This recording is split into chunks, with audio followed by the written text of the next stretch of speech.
तो आपकी investment journey कैसे रही? जैसे शुरू से आपकी इन्वेस्टमेंट्स आपने करनी शुरू करी होंगी, तो वो कैसे इवॉल्व हुई, वो कैसी रही जर्नी आपकी? तो जैसे मुझे रियल एस्टेट काफ़ी अच्छा लगता है। मेरे को कभी लॉस नहीं है। मेरे को मेरे इक्विटी पोर्टफोलियो में लॉस नहीं है कभी। वेदर इट इज़ अप और डाउन, कम हो सकता है, मार्जिन कम हो सकते हैं, लेकिन कभी लॉस नहीं है। अभी भी रियल एस्टेट किंग है सारी इन्वेस्टमेंट्स का। हाँ, अगर आप लॉन्ग टर्म की बात करोगे, real estate is a game changer. काफ़ी बूम आ रहा है एआई सर्विसेज में, मतलब एआई में या इस सेक्टर में। हाँ, तो उसने देखिए इंडिया में सबसे बड़ी कमी है डाटा सेंटर। लेकिन इश्यू ये है कि डाटा सेंटर में इतना पानी चाहिए, इतनी बिजली चाहिए कि वो प्रोडक्शन ही नहीं है इंडिया में। ऐसा कौन सा सेक्टर है जो आपको लगता है कि इस टाइम पे ओवर वैल्यूड है? Hello everyone and welcome to our very first podcast, and I am so pleased to have you with us as we begin this journey. Through this podcast, we'll be inviting entrepreneurs, industrial leaders, as well as many successful people from diverse fields so that they can share their success stories. We'll try to dive deep into their journeys, especially financial journeys, and we'll learn from their success as well as failure. Our goal is simple: to bring you real conversation that educate, that motivate, and inspire. For our very first episode, we are honored to have a very special guest with us, Mr. Raghav Chandak, who is a successful entrepreneur and has businesses across multiple sectors, including real estate, financial services, mining, pharma, etc. So, without any further delay, let's get started. So, first of question, आप खुद को describe कैसे करते हैं? Who is Raghav? खुद को कैसे describe करते हैं? हाँ जी. कॉमन मैन जो कुछ करने की इच्छा रखते हो, कुछ करना चाहता हूँ, क्योंकि मेरे फादर उन्होंने काफ़ी स्ट्रगल करी, तो उनको देख के ऐसा लगता है कि उनसे ज़्यादा करें, वरना लोग कहेंगे भाई ये तो ज़्यादा कुछ कर नहीं पा रहा है। नहीं, ठीक है सर. और आप अपनी लाइफ जर्नी के बारे में बताएं कि शुरू से कैसी रही आज तक, एक्सपीरियंसेस वगैरह. हाँ, तो जैसे कि स्कूल डेज में एजुकेशन में कुछ ज़्यादा अच्छा था नहीं। कॉलेज में ही मैंने मेरे फादर को रिक्वेस्ट की कि भाई मुझे आप काम बिजनेस सिखाओ। तो पहले मैंने सबसे पहले एक मेडिकल कंपनी खोली, क्योंकि एक हमारे पास वहाँ गंगानगर में होलसेल था, तो मुझे लगा कि शायद मैं खुद का एक ब्रांड बना के वो करूँ। तो उसमें मैंने साल 1.5 साल दिया, लेकिन उसमें लॉस आया। पापा बोले बेटा हिम्मत मत हार, कुछ और कर। फिर मैंने खुद की प्लॉट्स की और की ट्रेडिंग शुरू की छोटे छोटे अमाउंट से। जैसे मुझे एक पॉकेट मनी मिलती थी, तो उसको मैंने सेव किया, कुछ 2-4 दोस्त जोड़े, किट्टी बनाई, हमने प्लॉट लिए। उसमें हमें ठीक, मतलब उस टाइम के हिसाब से ठीक रुपए बच रहे थे, जो ऐसा लगता था कि भाई ये मोर देन सफिशिएंट होंगे। तो और कब तब उस टाइम मेरे को ये आइडिया भी नहीं था, या तब तक ये विजन भी नहीं था कि आज जो भगवान ने मेरे को दिया है या जहाँ मैं खड़ा हूँ वो मेरी सोच में नहीं था। तो उसके बाद मेरे फादर का बिजनेस ज्वाइन किया। बीच में एक दो चीज़ें ट्रायल करने की कोशिश की, जिसमें जो मेरा एक्सपीरियंस बहुत ज़्यादा इसमें ख़राब भी था, लेकिन मैं कंसिस्टेंट रहा, भगवान पे भरोसा रखा, कुछ ना कुछ करता रहा, तो और उन्होंने उम्मीद से ज़्यादा मेरे को मिला। अपने जैसे किस सेक्टर से शुरू किया था और किस में इवॉल्व करते गए टाइम टू टाइम, आपको कैसे कैसे क्या मिलता गया, लाइक किस वैसे में तो इंटरेस्ट पड़ा? मल्टी बिजनेसेस हैं, लेकिन जो मेरा फेवरेट है, कहो कि जो 2-3 बिजनेस मैं आपको बोलूँ, एक हो गया माइनिंग का। पहले मैं टोल में भी था, मतलब टोल का भी काम काफ़ी किया मैंने, उसका काफ़ी एक्सपीरियंस है। अब काफ़ी सालों से नहीं कर रहा हूँ। और रियल एस्टेट का कर रहा हूँ, इक्विटीज़ का कर रहा हूँ, फाइनेंशियल सर्विसेज का कर रहा हूँ, छोटा मोटा हॉस्पिटैलिटी में भी प्रेजेंस है। लाइक इतना सारा, मतलब आपने काफी सारे गिनवाए, कितने साल लग गए आपको आते आते? आप ये देखिए 2011 मई में से आई थिंक 28 मई 2011 से मैं बिजनेस में ही हूँ। उसी में इवॉल्व करते गए, हाँ, आगे इन्वॉल्व आगे करते गए, कुछ ना कुछ करते गए, कभी धक्का लगा, कभी आगे बढ़े, धक्का लगा आगे बढ़े, ऐसा सा चलता रहा। तो जैसे आपने अभी बोला कि धक्का लगा या कुछ, तो मैं जानना चाहता हूँ कि आपका कोई भी ऐसा इंसिडेंट जिसमें लाइक बहुत ही डाउन हो गए हो और वो इवेंट्स जो आप बहुत ही लाइक अच्छा परफॉर्म कर रहे हो लाइफ में। हाँ, एक इंसिडेंट है जो मेरे को, जिसमें सबसे ज़्यादा धक्का लगा। कुछ लोग मेरे टच में आए, उन्होंने कहा जी अपने एक ऐप बनाएंगे। तो उस टाइम नया नया इंडिया में एक ऐप का 2015-16 में प्रचलन हुआ था। तो हमने कहा बनाएंगे, कहा जी फंडिंग आप कर देना। मैंने कहा जी ठीक है कर देंगे। तो ठीक ठाक सा एक इन्वेस्टमेंट किया, लेकिन वो दोनों इंडिया छोड़ के भाग गए। तो उस दिन मेरे को एक लेसन मिला कि काम वही करना है जो खुद के ऊपर फेथ हो और जो खुद से हो, ना कि किसी पे डिपेंडेंट होकर करना है, किसी पे जल्दी से ट्रस्ट नहीं करना। वो लाइफ का मेरा सबसे बड़ा लेसन था और वो हर जगह मेरे काम आता है। खुद नॉलेज लेके करना खुद उस नॉलेज काम लेके को। करना। आप जब देखो, आप जब तक खुद से कुछ नहीं करोगे तो आपको कोई भी पागल बना सकता है, आपको कोई भी बोगस इन्फॉर्मेशन दे सकता है, कुछ भी कर सकता है। और अगर आप खुद उसमें इन्वॉल्व होगे, एटलीस्ट आप पागल बनने के चांसेस आपके कम है। बाकी देखो, फिर बोल रहा हूँ, देने वाला परमात्मा है, ऊपर वाला है, सही बात। लेकिन ये खुद की जो स्टडी है वो आपको करनी चाहिए। और आप किसे डिफाइन करोगे आपका बेस्ट फेज लाइफ का? लाइक इतने टाइम का एक्सपीरियंस, छोटे से बड़े होते गए, आज का टाइम आया है, उसमें से सबसे बेस्ट फेज क्या था? देखो, मेरा एक मानना है कि यहाँ से ग्रो करके मैं अगर यहाँ आया हूँ तो जायज़ बात है वो सारे साल ही बेस्ट थे। इसमें बेस्ट और वर्स्ट इसलिए नहीं हो सकता कि अगर आप किसी को खराब समय कहते हो, वो आपको कुछ ना कुछ सिखाता है। अच्छे समय में आप कुछ नहीं सीखोगे। अगर आपको मान लो एक हैंडसम इनकम आ रही है तो आपको एक्सपीरियंस नहीं आ रहा, लेकिन अगर आपको कहीं झटका लग रहा है, उसके बाद आप उस इनकम को अचीव कर रहे हो, जिसको हम कहते हैं भाई मेरा टाइम खराब है, ये भगवान मेरे से ऐसा क्यों कर रहा है, तो वो एक्सपीरियंसेस, जैसे मैं मेरी बात करूँगा तो जैसे कुछ टाइम फ्रेज खराब आया, जब अच्छा टाइम आया तो रियलाइज हुआ यार मैंने ये उस टाइम सीखा था। एक्चुअली वो सीख का टाइम होता है, लर्निंग फेज, जिसे हम लर्निंग फेज कहते हैं। और लर्निंग की कोई एज नहीं है। आप सोचो कि 5 साल, 10 साल, 15 साल में, आई एम लाइक 37 नाउ, और मुझको अभी भी ऐसा लगता है कि मुझे कुछ भी नहीं आता। बढ़िया। तो सीखते रहना ही चाहिए। हाँ। जैसे जैसे अब बड़े हो रहे हैं वैसे वैसे नॉलेज भी लेनी पड़ेगी, तो ऑब्वियस। उसके बाद अभी हम मूव करते हैं इन्वेस्टमेंट जर्नी की तरफ। आपकी मतलब इतने साल से आप लाइक फिर अलग अलग सेक्टर्स में हो, तो आपकी इन्वेस्टमेंट जर्नी कैसे रही? जैसे शुरू से आपकी इन्वेस्टमेंट आपने करनी शुरू करी होंगी अलग अलग जगह, या किसी भी चीज़ में कह सकते हैं, तो वो कैसे इवॉल्व हुई, वो कैसी रही जर्नी आपकी? हाँ, इन्वेस्टमेंट जर्नी। हाँ, तो जैसे मुझे रियल एस्टेट काफ़ी अच्छा लगता है और उसमें मेरे को कभी लॉस नहीं आया। मेरे को मेरे इक्विटी पोर्टफोलियो में लॉस नहीं आया कभी। वेदर इट इज अप और डाउन, कम हो सकता है, मार्जिन कम हो सकते हैं, लेकिन कभी लॉस नहीं आया। अब इन्वेस्टमेंट का एक पर्पस, आप एक चीज, ये इन्वेस्टमेंट वर्ड बहुत छोटा है, लेकिन इसको डिफाइन करता हूं मैं आपको। आप इन्वेस्टमेंट को किस व्यू से करते हो, आपका विजन क्या है?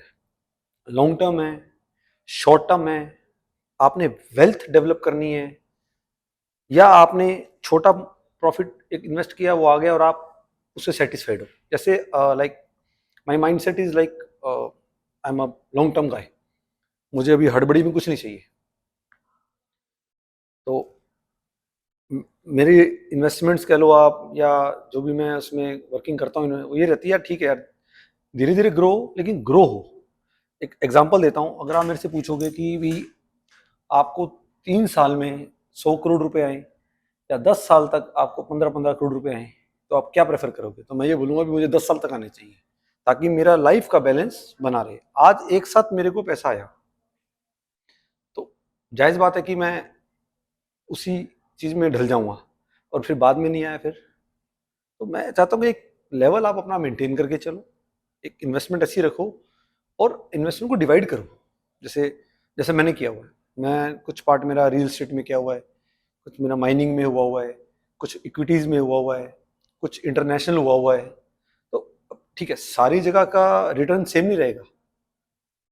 रियल स्टेट में भी मंदी आएगी, इक्विटी में भी आएगी, आपके सारे बिजनेस की कोई श्योरिटी नहीं है कि वो एट अ टाइम चले। और इसको सक्सेसफुल बनाने के लिए मैं 2 चीजें मानता हूं। एक पेशेंस, दूसरे नंबर पे भी पेशेंस, तीसरे नंबर पे डिसिप्लिन। अगर आप में पेशेंस है और आप डिसिप्लिन्ड हो, गॉड ग्रेस तो चाहिए, फिर और मैं तो उसके बिना कोई मानता ही नहीं हूँ, तो आप 99% नहीं 100% आप अचीव करोगे। और जैसे आज मैंने आपको बोला कि मैं 37 का, तो मुझे कोई जल्दी नहीं है। I know if I am healthy तो मैं और 20 साल काम कर सकता हूँ और 25 कर सकता हूँ। और इन सब इन्वेस्टमेंट से पहले तो सबसे बड़ी इन्वेस्टमेंट है जो एक हर कॉमन मैन या हर उसकी होनी चाहिए, वो उसकी होनी चाहिए सेल्फ हेल्थ। जो कि अगर आपकी हेल्थ सही है, आप फिट हो, आपको 2 रुपए कम आते हो, तो वो आपकी सबसे बड़ी अचीवमेंट है आज के टाइम में, ये मैं मानता हूँ। क्योंकि आपने देखा होगा कितने इंसिडेंट्स हो रहे हैं 38 की एज में, 20 की एज में, 40 की एज में हार्ट अटैक हो रहा है, कोई कैंसर हो रहा है। मतलब ये एक बीमारियां बहुत बढ़ रही है। अगर आप फिट हो, आप एक्सरसाइज कर रहे हो, अच्छी डाइट पे हो, आप अपने हेल्थ का ध्यान रख रहे हो, तो आपके काम को मतलब इम्प्रूव ही करेगा।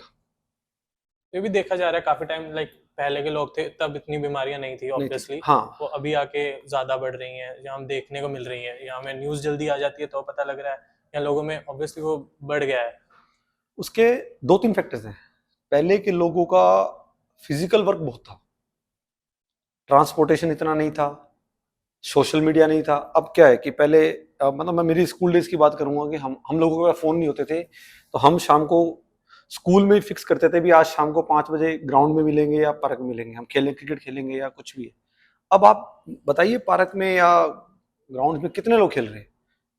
इनफैक्ट छोटे शहरों में लोग ज्यादा खेल रहे हैं, बड़े शहरों में नहीं मिल रहा। पोल्यूशन, आजकल फैक्टर्स चेंज हो गए, सही बात है। तो हर चीज का एक वो है कि आप, मैं भाई यही कहूंगा कि हेल्थ और वेल्थ, हेल्थ से वेल्थ आएगी, दोनों अलाइंड दोनों है। अलग। और और एक लाइन है, मैं कई बार कहता हूँ, build wealth, build strength, build legacy. अगर आपने हेल्थ वेल्थ मेंटेन कर ली तो आपकी लेगेसी बनेगी ही बनेगी। सो अभी जैसे हमने इन्वेस्टमेंट्स की बात करी पहले, तो आपकी आज तक की बेस्ट इन्वेस्टमेंट क्या थी, किस चीज में, सिंगल कौन से एसेट ने आपको सबसे ये ज्यादा देखो रिटर्न मैं आपको फिर वो ये थोड़ा टफ है। रियल स्टेट, वैसे तो देखो मैं रियल स्टेट मानता हूँ। अब वो आप बेस्ट, हर किसी का अपना एक बेस्ट है। देखो आपका बेस्ट कुछ और होगा, मेरा बेस्ट कुछ और होगा, हर बिजनेसमैन का एक अपना बेस्ट है। अब आप बेस्ट को आप कैसे कैलकुलेट करते हो, वो आपकी कैलकुलेशन है। मैं कैसे करता हूँ, मैं तो ये मानता हूँ कि अगर मुझे कहीं लॉस नहीं आया, वो मेरे पास स्टेबल पड़ा है और वो बढ़ रहा है, तो वो मेरे लिए बेस्ट है। मेरा मतलब मेरा उसमें जो था वो बहुत बढ़िया था। ठीक है, ठीक। तो अब मैं जैसे इक्विटी में मेरा ठीक है, मतलब मैं आज मेरे को 6-7 साल हो गए हैं, तो अगर मैं ऑल ओवर करूँ, हमने एक स्ट्रक्चर बना रखा है कि इतने % इंटरेस्ट डालने के बाद अगर आपको पैसा बच रहा है तो मैं ठीक हूँ, तो मैं उसमें अचीव कर रहा हूँ, तो वो मेरे लिए बेस्ट है। सही है। कई लोग रुपए डबल भी करते हैं, तो उनके लिए वो बेस्ट है। लेकिन मेरा ये मानना है कि इन्वेस्टमेंट उस तरह की होनी चाहिए जिसमें आपको, जैसे एग्जांपल दे रहा हूँ मैं आपको, एक एफडी है 6-7% उसका है, म्यूचुअल फंड में 12-14-15% है, कोई जो खुद का पोर्टफोलियो करता है वो 18-20 की बातें करते हैं, कई लोग 50 की बातें करते हैं। मेरा ये मानना है आप हर चीज में थोड़े थोड़े रुपए डालो, एफडी भी रखो, मान लो किसी ने म्यूचुअल फंड लेना है, डाइवर्सिफिकेशन। Diversification, exactly diversification. तो क्या है कि आपको आपकी इन्वेस्टमेंट कंपाउंडेड हो जाएगी। सही है। अब जैसे बेस्ट की बात कर ली हमने, तो वर्स्ट कौन सी रही आज तक की? बस की मैंने को बताई कि हीरो बन के ऐप बनाने निकला था, चंद्रू बन के आ गया। और आज तक आप सोचते हो कि आपको कोई आगे अपॉर्चुनिटी आई हो कि इसमें इन्वेस्टमेंट में कर लेता, तो आज तक उसके बहुत पैसे बन जाते, मतलब उस पर रिटर्न बहुत ज़्यादा आ जाता, जो आप रिग्रेट करते हो कि मैंने तब इन्वेस्ट कर लेना था, अब मैं रिग्रेट कर रहा हूँ कि मैं तब करता, अपॉर्चुनिटी आई थी मेरे पास। ये ना फेजेस का गेम है, लाइफ भी आपकी फेजेस में है। अब जैसे मान लो 10 साल पहले की, अगर मैं मेरी बात 10 साल पहले करूं, तो शायद मेरे पास इन्वेस्टमेंट करने के लिए इतने रुपए ही नहीं थे, तो वो अपॉर्चुनिटी मेरी मिस होनी थी। लेकिन अगर मैं उसके पैरेलल बात करूं कि जिन अपॉर्चुनिटियों से इनकम हुई वो आपके लिए बढ़िया है, तो ये अब जैसे कई रियल एस्टेट के ऑफर्स आते हैं, तो मान लो नहीं हो पाते। 5-7 साल बाद लगता है यार ये हो जाता तो आज ये मेरे वेल्थ क्रिएशन में ऐड हो जाता। लेकिन हो सकता है कि उसी टाइम मैंने कोई और लिया हो, वो भी तो बड़ा है ना। और गलतियां करके ही इंसान सीखता है। सही बात है। हमसे भी कई सौदे ऐसे हुए हैं कि भाई बाद में समझ में आया कि लोकेशन का सामान लेना चाहिए, उसकी कैलकुलेशन रखनी चाहिए, डेवलपमेंट का लेना चाहिए, कैसे डेवलप करेंगे। तो ये कई इसके फेजेस हैं।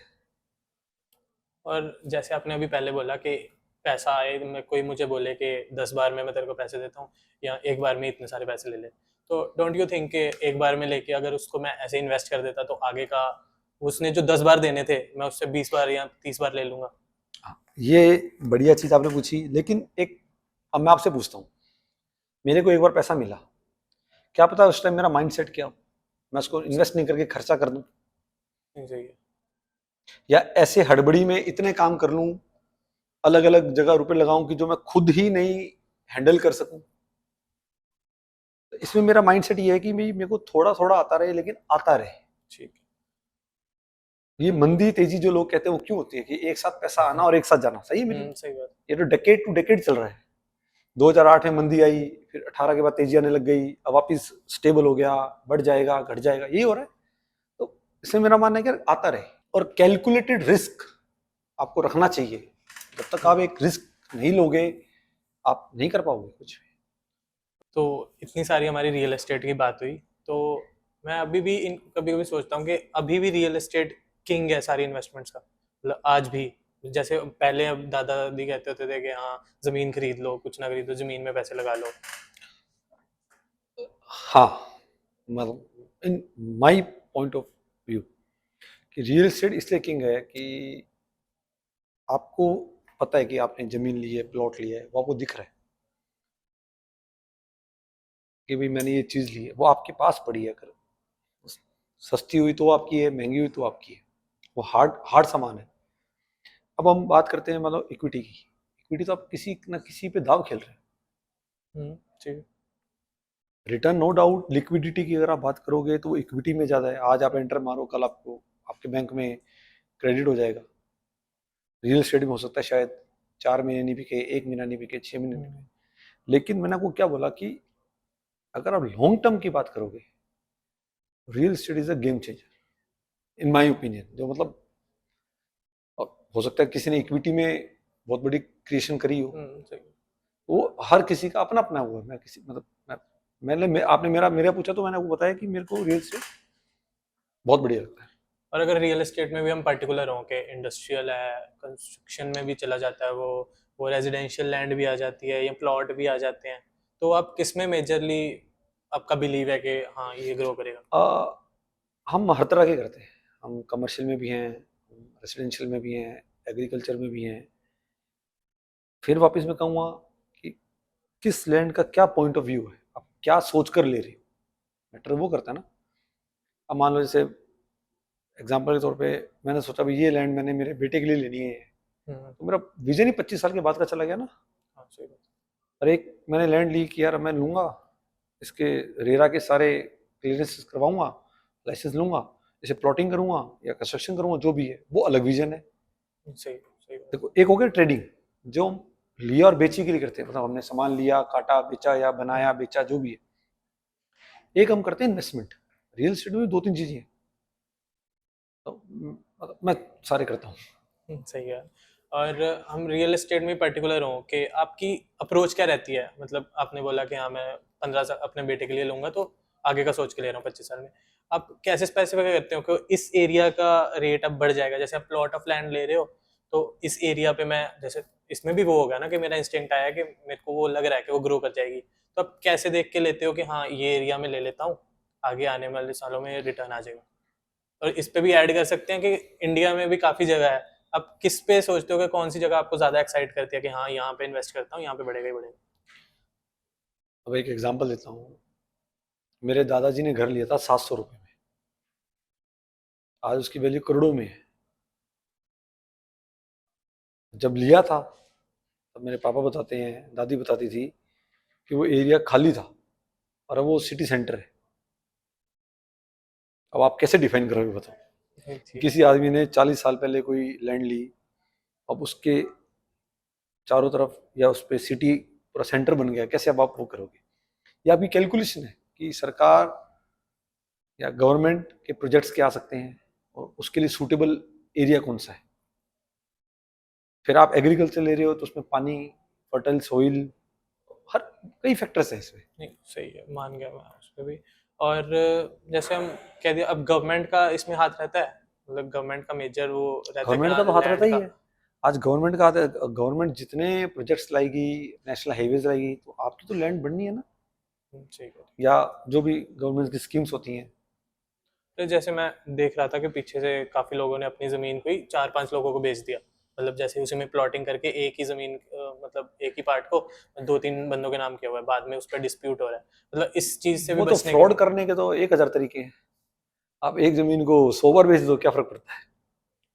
और अब आगे की हम लॉन्ग टर्म पर्सपेक्टिव लें तो आपको क्या लगता है, इक्विटी ज्यादा अच्छा रिटर्न देगी हमें या लैंड दे देगी? देखो, लैंड इक्विटी बराबर है, बराबर इन द सेंस कि वो लिक्विडिटी है। हम्म। अगर उसमें मान लो 2% का रिटर्न कम आ रहा है या ज़्यादा आ रहा है, लेकिन वो लिक्विडिटी है। आज आपको पैसा चाहिए, आप अपना स्टॉक बेचा या म्यूचुअल फंड बेचे, तो 1 से 2 दिन में आपके अकाउंट में क्रेडिट हो जाता है। ये तो उसका प्लस पॉइंट है। रियल एस्टेट का ड्रॉबैक क्या है कि आप जब बेचने जाओगे तो सामान नहीं बिकेगा, और जब लोग खरीदने जाए आएंगे, आप बेचोगे नहीं। हम्म। ये यूनिवर्सल ट्रुथ है।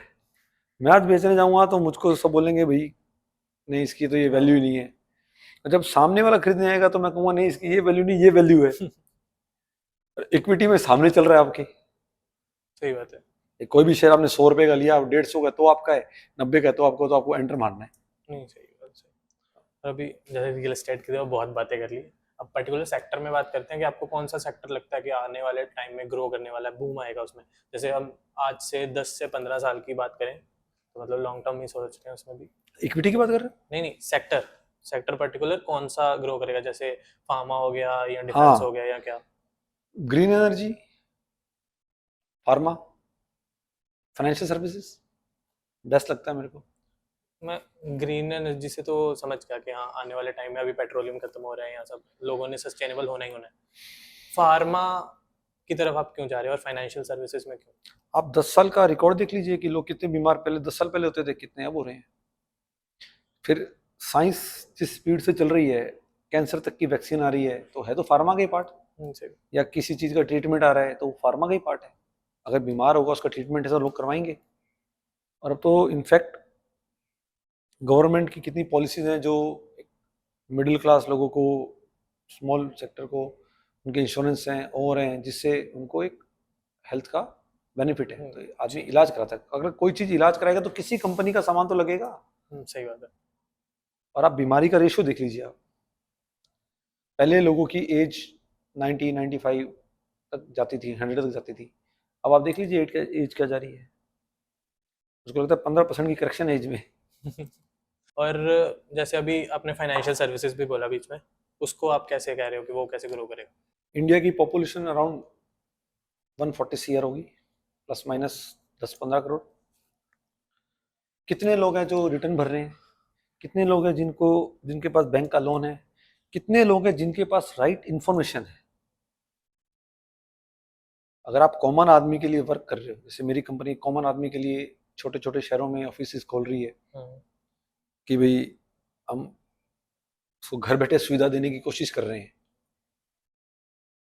तो वो जब आपका एक सिबिल शुरू होगा, आपका एक इंटरेक्शन शुरू होगा बैंक से और से, तो वो actually end of the game तो वो फाइनेंशियल सर्विस ही हुई ना। Okay okay.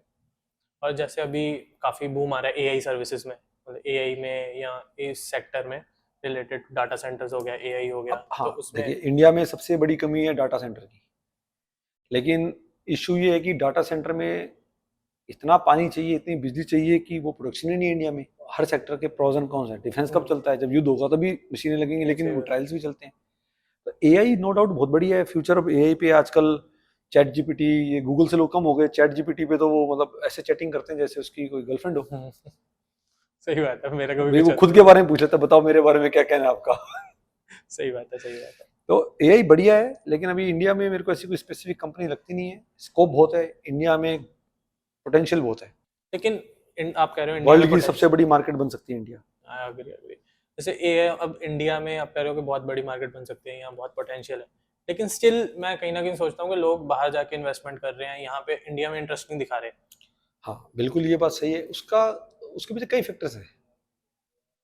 कुछ लोगों में हो सकता है ट्रस्ट इशू, लोगों को लगता है यार ये कंट्री ऑलरेडी डेवलप्ड है, ये कंपनी ऑलरेडी डेवलप्ड है, मैं इसमें इन्वेस्ट कर दूं। भाई आज अपना पैसा खोने में डर लगता है ना। नहीं, सही बात। और आज देखो, लेकिन एक बात सोचने की है कि जो कोई बड़ी कंपनी बनती है वो कहीं से तो शुरू होती है, सही बात।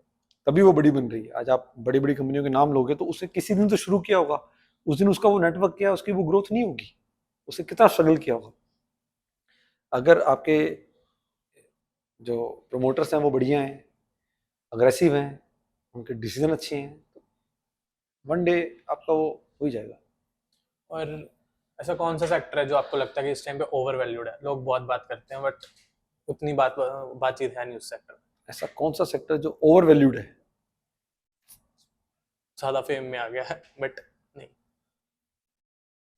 यार मतलब इसमें मैं कुछ कमेंट नहीं कर पाऊंगा, क्योंकि इस नजरिए से मैंने कभी देखा ही नहीं कि ओवर वैल्यूड हो आप। फिर हर किसी की कैलकुलेशन है। जैसे मेरे को फार्मा इसलिए अच्छा लग रहा है कि मेरे को लगता है लोग बीमार होंगे या हेल्थ सिस्टम सुधरेगा।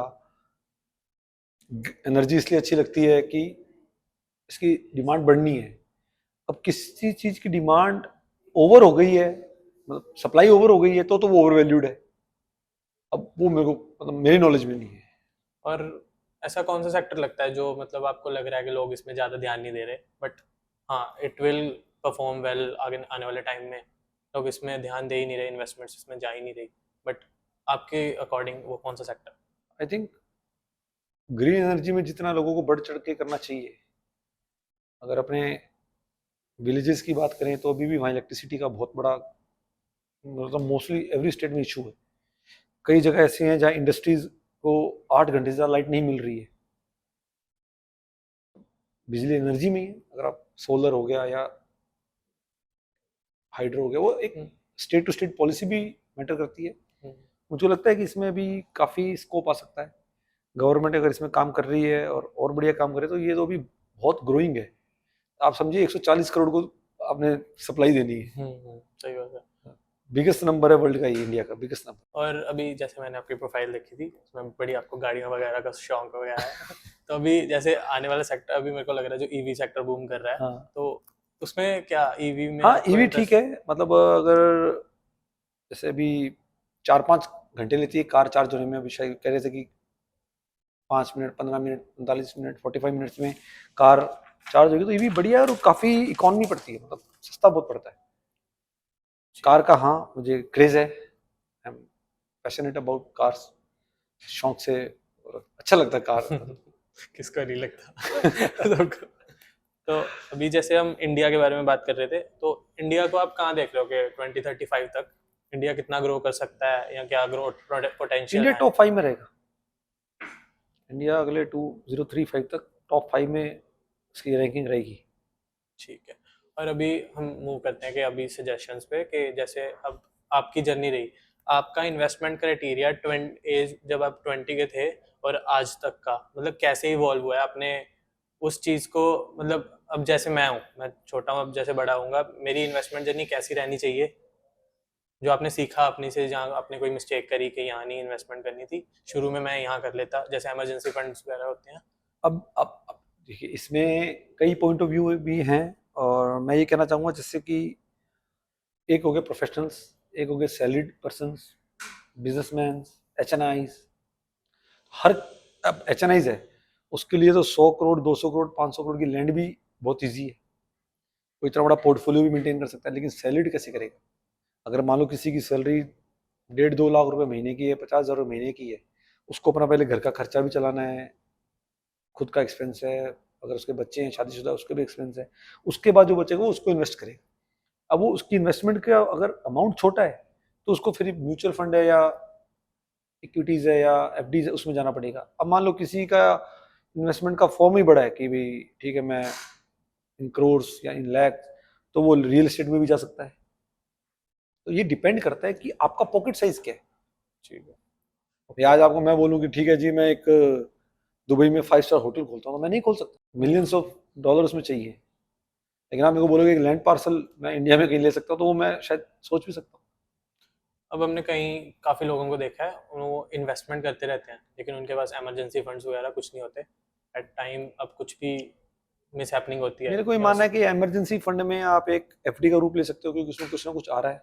अब आप ये एक आपने एक अमाउंट सोच लिया, सपोज करो XYZ, कि भी ये मेरे पास रहना चाहिए कि इससे मेरी इन्वेस्टमेंट्स भी ना खराब हो और इससे मेरी कुछ भी नहीं खराब हो। सही है, तो उसके एफडी के रूप में कर लो, बॉन्ड्स के रूप में कर लो, उसमें रिटर्न कम है लेकिन वो आपको सेम डे आपको पैसा आ सकता है।